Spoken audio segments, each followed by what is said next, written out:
Hello, beautiful people. Today is 15th of August. My name is Sahil, and welcome to Newspaper Analysis. First of all, friends, I would like to wish you a happy Independence Day. And I will wish that on this day, you will not only celebrate the independence of our country, but will also pledge to get yourself independent of all the passivity, lethargy, and the kind of wrong attitudes which are keeping you away, which are holding you back in reaching your dreams. So it is not the day about the country's independence. It is also about your own independence with your negative desires, with your negative attitudes. Now taking up, so today in GS Fodder, we will take a quote from the former president of India and one of the most distinguished philosopher, Sarvapalli Dr. Radhakrishnan. He says, India is a symphony where there are, as in an orchestra, different instruments, each with its particular sonority, each with its special sound, all combining to interpret one particular score. It is the kind of combination that this country has stood for. Now, guys, this particular statement is a symbolism. It says that India is just like an orchestra, and different religion, different culture, customs, caste, they are just like different musical instruments, each having its own distinct sound. And when they all combine together, they give meaning to the orchestra. The orchestra will not be complete even if one element is missing. And into the similar way, the idea of India will be incomplete if any of such distinctness or diversity will go away. Therefore, guys, into the 21st century, where every day our thought mainstream thinking is being shaped by the WhatsApp propagandas, the Facebook propagandas, etc., it is much need of the time that we understand such phrase and its importance, which makes the Indian culture unique. So that's it, guys. You can use this particular quote into the GS paper number 1, social issues, social harmony, and more important than that is that please use this phrase into your philosophy of your life. And now let's start with the newspaper analysis. Now, friends, first of all, let's take the overview of the entire newspaper first. Now, guys, here we can see that the issue of contempt of court has been mentioned, on which Supreme Court was listening the matter. In this particular direction, the final judgment has came. Then, guys, here the trust vote has been mentioned. So with respect to it, some basics we will be seeing. Then, guys, here you can see that the president had said that India believes in peace, but at the same time it is also capable of giving the befitting reply. However, that's only which is important here. Then, guys, moving forward onto the city page, we can see that news related to the COVID, etc., not important. Then there are large number of advertisements also today which are not important for our exam. Then, guys, directly we'll be reaching to the editorial page. Now, this particular article talks about the NSCN issue which is going into the Nagaland. Now, guys, huge political implications have been given, but this entire issue from its history up till this point of time, the entire controversy I had already discussed into a very detailed manner in 11th August at this particular timestamp. Then, guys, this particular article talks as how the present government had failed the India's foreign policy. Guys, very generalistic article. It has just levied the allegations, but some specificities have not been mentioned. Then, guys, this article is good one. It talks about the need of internet ombudsman. Then, guys, this particular article talks about the UAE and Israel peace deal which has occurred, and from very basics we will be seeing this entire issue. Then, guys, the life and death of a gangster in exile, ground zero report, not actually important for our exam. Then, guys, moving forward, you can see that news with respect to the COVID riot, etc., has been given, not important. Then, guys, a lot of this particular news is also talking about the contempt of court. I will cover this particular thing. Then, guys, moving forward, here we can see that again the issue with respect to the LAC, etc., has been given. This is the India's stand with respect to the UAE Israel pact. I will cover this again with the editorial that I will be taking it. Then, guys, here we can see that most of the political kind of statements have been given, not important for our exam. Showcase, not important. Then, guys, onto the world page, again the UAE Israel deal all over will be taking its now. For the first time into the July, we had seen a kind of a trade surplus, but again we are back to the square one. Then, guys, onto the sports page also there is nothing. And now let's take the newspaper analysis in detail. Now, starting up, So first news pertains to the contempt of court issue that was going on in Supreme Court. Now guys, first of all, this entire issue we had traced from the very start, and all the Supreme Court judgments, contentions, constitutional issues we have already taken. But still, I will just give you a quick revision. So guys, what happened? Senior advocate and activist Prashant Bhushan, he tweeted the picture of the Chief Justice of India along with the motorbike and raised questions on his conduct, question on his integrity. And because of this, Supreme Court slapped the contempt of a court charges onto the Prashant Bhushan for this particular tweet. And into the past also, such things have been said by the Prashant Bhushan. Now, guys, contempt of court is mentioned into article number 129 and 215 of the Indian Constitution. However, elaborate provisions have not been made. So, therefore, in India, we have Contempt of Court Act 1971, which defines two type of contempt, that is the civil contempt and the criminal contempt. Now, civil contempt pertains to any willful disobedience of a court's decree, direction, or order, whereas criminal contempt pertains to any efforts where a person makes a publication which scandalizes the authority or lowers the authority or causes an obstruction of the justice. Now, guys, often criminal contempt is criticized because it says that it goes against the freedom of speech and expression. And if somebody is even raising the genuine criticism, then a person is charged here. And into the Prashant Bhushan case also, the criminal contempt was levied, and Supreme Court started to hear the matter. And finally, the judgment has came, and here Supreme Court had found Prashant Bhushan guilty of the criminal contempt. In this direction, Supreme Court has held that judiciary is the central pillar of democracy, and if somebody tries to raises the dissatisfaction against the judges or judiciary, then it is just like the scandalization of the court. Moreover, such kind of attacks raises the question onto the firmness of the judicial system, and therefore they can affect the national honor of the nation also. So therefore, the charges has been sustained and he has been found guilty. Now, the sentence in this particular direction will be given on 20th of August. So there could be maximum sentence of 6 months, or there could be a fine of 2000 rupees, or both can also be slapped. Now, there are certain criticisms also onto the Supreme Court's stand. For example, the former Chief Justice of India, R.M. Lodha, said that why Supreme Court was in so much of hurry in deciding this matter when the important issues such as abrogation of Article number 370, abuse of habeas corpus into the Jammu and Kashmir, etc., are still pending. Why urgency on this matter was shown? Secondly, it has also been said that the judiciary is also a pillar of a state, and therefore judiciary should also be open to the criticism. And just by curtailing the freedom of speech and expression of the people, it is not progressive in the approach. So guys, this is the entire issue which has been raised here. So that's it. Now we'll move to next.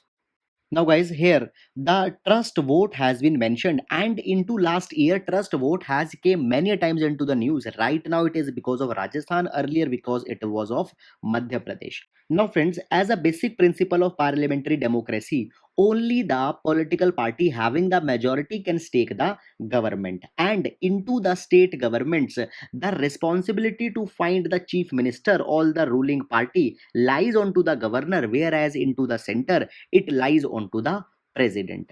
Now, it is the precedence that whenever the governor feels that the kind of the chief minister into the state is not commanding the majority into the house, he can call for the trust vote. And into the trust vote, the chief minister will need to pass a confidence motion. In confidence motion, 50% plus 1 strength of the house needs to vote into the favor of the chief minister, that they have still confidence into him, and after that the chief minister can continue. Now guys, a few days back there was also a kind of a constitutional problem here. It was said that do governor has a discretionary power that whenever he want he can call for the trust vote or not. So Supreme Court said that yes, under article number 163, the power of governor to call for the trust vote is a discretionary power. And now coming to the present case, as we had seen into the Rajasthan, the crisis was going between the Sachin Pilot and the Chief Minister Ashok Gehlot. And now just to resolve that crisis, Ashok Gehlot floated and got passed the confidence motion, and such confidence motion only is called as the trust vote. So that's all guys about this particular thing, and now we'll move to next.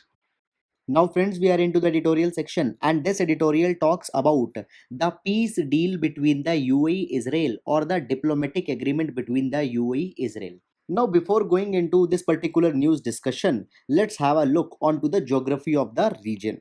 So, guys, here you can see that Israel is located here, and Israel make boundary with four countries. First is the Lebanon, then there is a Syria, after that there is a Jordan, and the fourthly it is Egypt. Then it also touches the Mediterranean Sea, you can see into the map. And guys, the repeatedly 2 for 2 year questions onto the country boundary with Mediterranean Sea has been asked. So now taking talking about the UAE, so you can see UAE. Now first of all, here you can find there is a Persian Gulf. After that, in between there is a Strait of Hormuz, and this particular water body it is Gulf of Oman, and this yellow one it is UAE. Now UAE make land boundary with the two countries, that is Oman and Saudi Arabia, and it makes maritime boundary with Qatar, and the second is the Iran. So these are the neighbors of both the countries and the respective location. Now, further, before going into the present context, we need to see a little background so that we can understand the relevance of the present deal. Now, guys, I will be starting little bit from the scratch. So, during the World War II, you might have known that Hitler was responsible for the anti-Semitism, that was the hatredness against the Jews people. And in response, even the deadly Holocaust also took place into the Germany, where Jews were systematically exterminated. Now, at this particular point of time, Jews they started living their homes into the Germany, and they need to find a place where they can go. And in response, now a Zionism movement started. So Zionism it comes from the word Zion. Now Zion is the name of a hill on which the holy temple of the Jews into the Jerusalem is located. So now, friends, actually, Zionism turned into a political movement where the call was given that all the Jews from around the world they should come together and they should establish a homeland for them, a country for them by the name of Israel, which should have the capital as the Jerusalem. Now, guys, see, they have made a claim, but obviously, the point where they want to make Israel, there are already people they are living. So, who are living right now around the Jerusalem? Arabs, and their region was called as the Palestine. Now, guys, as the Jews started to come around this particular region, the Arabs they started to have a problem. They said that okay, we are also sympathetic to the Jews as they are being mistreated into the Germany, and they want to return to their homeland, but already we are living here, and if you will also come, then it will create a conflict. But guys, the Jews in much and larger numbers they started to come, and the dispute between the Arab and Jews started. This is the year around 1945, 46, 47. All this thing was happening. And now, guys, this was also the time when world actually got to know what Hitler actually committed into the Germany. And when the Jews, the treatment towards the Jews came into the front, the sympathy for the Jews people increased so much immensely, and USA become a very big sympathizer of the Jews. But Arabs also have their problems. So guys, the matter of that who should have what, it went to the United Nation, and United Nations said that this particular territory should be divided between the Arabs and the Jews, and two countries should be formed. But guys, the thing is that Arabs neither they have a kind of a unity at that point of time, nor they have resources which Jews had. And in 1948 Israel was formed, but no Palestine was formed. And because of this particular thing, entire Arab world, the Gulf countries, Muslim countries, they became very much critical of the Israel, and even the war between the Israel, Jordan, Egypt occurred during this, after this time. For example, in 1956 there was confrontation, in 1967 there was a confrontation. Now guys, in between a lot of things are there, but now we'll not be going too much into the details, otherwise we'll deviate from our present topic. Now, cutting short to the present times. So, friends, as Israel is for the Jews, the Arabs who are living into the Palestine, they limited themselves into the two territories. One is this, which is called as the Gaza Strip, and other one is this, which is called as the West Bank. Name West Bank comes because it lies onto the west side of the Jordan River. Now, guys, into the West Bank, Israel had the entire control. But in 1993, the Oslo Accords occurred, and in this Oslo Accords, Israel said that okay, we will give some autonomy to Palestinians into the West Bank. This entire West Bank was divided as territory A, territory B, territory C. In territory A, B, the Palestinians were given some rights with respect to the self governance, self rule, etc. But the territory C was more than 60% part, and this territory C was into the hand of the Israel.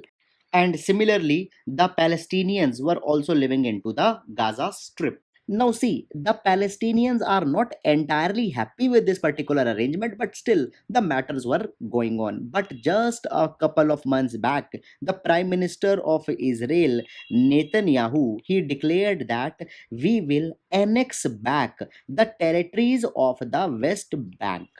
And now, obviously, the reaction to this particular thing was of anger by the Palestinians as well as the Gulf Arabian countries who are into the neighborhood. Now, guys, see, if I tell you, then only Egypt and Jordan are the countries which have recognized the Israel and maintains the diplomatic relation with the Israel. And now coming to our present news. So guys, what present news is that now USA had kind of a brokered a deal between the UAE on one hand and the Israel, and the deal is such that if Israel will not annex the West Bank region, then the UAE will start the diplomatic relation with the Israel. And Israel had said yes, that okay, we will not annex the West Bank and we can have the diplomatic relation. No, this is a kind of a victory for the Israel in a sense of two reasons. First of all,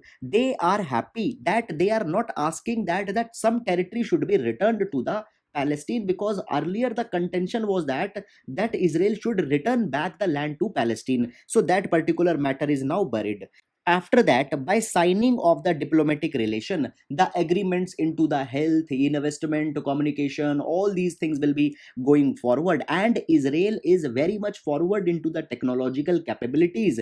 Israel's economy will also be benefiting with the signing of agreement with the UAE. Moreover, there is one more dimension that will come. See, Israel is having a kind of a confrontation with the Iran, and at the same time UAE is also having a bumpy road with the Iran, particularly after 2016 when the attack was made onto the Saudi Arabia's diplomatic mission into the Iran. Now guys, as we know that enemy's enemy is the friend, so now when the Israel and UAE will come together, they can give a united front to the Iran also. So this is also a benefit that will be coming.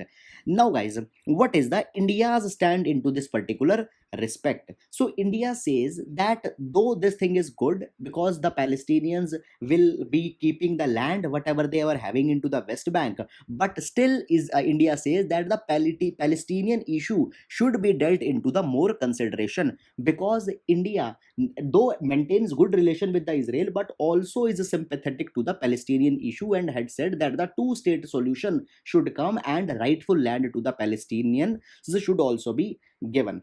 And friends, there are certain people who are also not happy with this particular deal also. And for particularly the Turkey is having a reservation that UAE is sacrificing the Palestinian concern for its own benefit. Moreover, as I told you that Israel and UAE, when it will come together, they can give a joint front to the Iran. Iran is also not happy, and on the part of a Palestinian, it is also accusing the UAE. So guys, this is the entire dimensions which are going here. Along with the background, please do make notes of this particular thing, because into the GS paper number 2 a question could be asked. So that's it. Now we'll move to next. Now, guys, this particular article talks about problems and issues with respect to the India's data privacy and data protection laws. Now, guys, see what is happening constantly from the citizens. A stream of data is going to the government as well as to the corporates, and both are using them for their own purpose. For example, government is using extensively for its surveillance, controlling the life of the citizens into the name of governance, etc. On to the other hand, corporates are using such a data to increase their revenue. But in this entire process, there is no regard about the citizens who are actually generating the data, and even no adequate rights are being given to them. It has been said that the information superhighways are just the one way road where the information is going only from the citizens to the governments. Now, guys, with regard to data governance or data rights in India, condition is even more bad. We can see this with the help of certain examples. First of all, into the aftermath of COVID-19, government came with the Arogya Setu app, in which such so large information was being collected, and there was no clear mandate as what are the protocols into the backend with respect to the storage and usage of such data. After that, guys, see, Supreme Court into the Puttaswamy case held that privacy is a fundamental right under Article number 21. But after that particular thing, government filed an affidavit and said that digital rights are not the fundamental rights, or right to digital privacy is not still a fundamental right. So government is also not recognizing. Then, guys, a few days back, we had seen that government banned 59 Chinese apps onto the pretext of violation of the privacy and national security. Now, the question is being raised that if they are so much, there is so much opacity into their conduct, why into the first instance they were allowed? And what about the damage that they had done till now? Why there was no privacy audit into meanwhile, and why earlier steps were not taken? Then, guys, with respect to the data breach and the data stealing, there was a report by the CERT-in, that is the Computer Emergency Response Team of India, that in last year there are huge hackings into the Facebook and Twitter. Then nearly 1.3 millions credit card and debit card informations have been stolen from the bank networks, and nearly 6.8 million people's health information has been stolen into the last year. Now, guys, what will be the impact of this particular thing? Government has not taken any stand in this particular direction.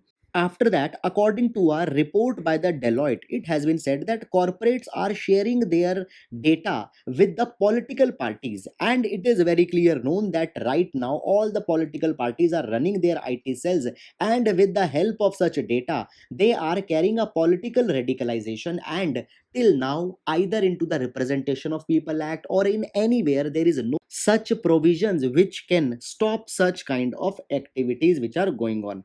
Then, friends, it has been said that the WhatsApp is spearheading the campaign of fake news, and us versus them consciousness is being spread out through the WhatsApp. Even into the COVID-19, there was large number of fake messages which were spread out onto the pretext that they originated from the WHO. And guys, this thing brings a lot of implications for the citizens' safety, but no such mechanism or agency is there which can contain all these things. So it has been said that we need a kind of a gatekeeper or a regulator for the protection of the digital rights, for the protection of the digital landscape, and not just a regulator but an independent regulator is needed. Now, guys, government as a solution has introduced Personal Data Protection Bill 2018.